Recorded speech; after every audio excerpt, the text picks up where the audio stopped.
mastermind, and it's a cooperative game where we're working together with our heroes. And Richard probably even has more he could say. Well, I will say the Adam and Brady Sadler designed this game with me. Those of you who like the Defenders lines, they were... I should say, this is scenario based. You can play this as standalone adventures, or you can go through a campaign. Right, and this would be Comic Book 1, which basically is the start of the campaign if you wanted to play it as a campaign. And a hungry dictator known as Baron Blade.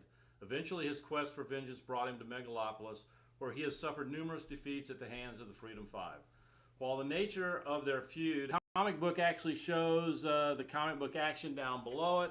Of his plan, which is he wants to create some havoc and turn some people loose. It shows a little bit about his backstory, and then it goes through. I don't know how much I've thrown at him. He's in essence indestructible, but his precious planet, however, is not.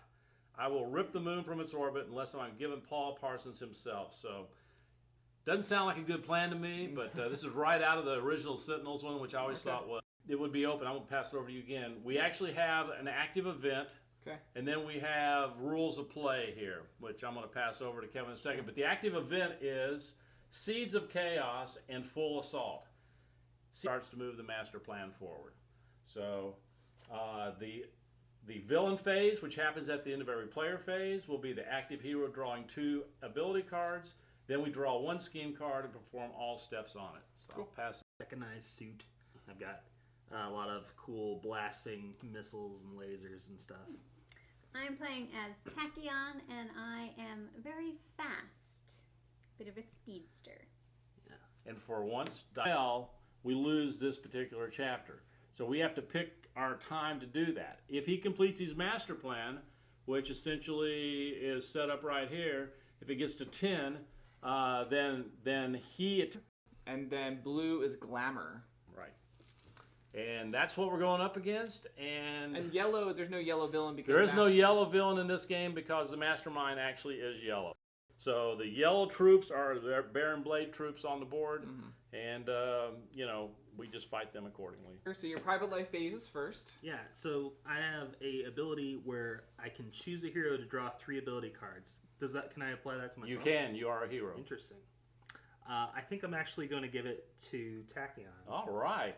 So draw 3, and you want this. She draws 3 cards of 1 color. She gets to choose 1 color that she drew and keep them.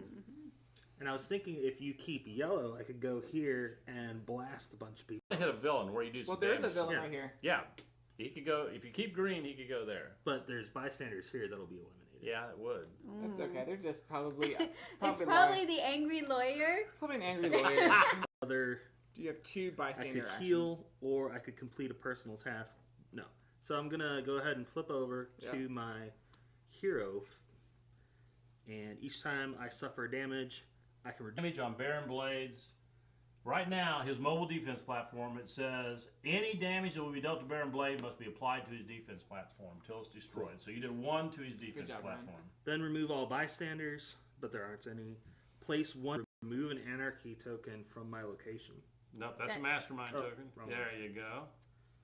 And that's good because that's one of I'm your trying goals. to collect those, yes. There you are. For my justice card. Technical difficulties.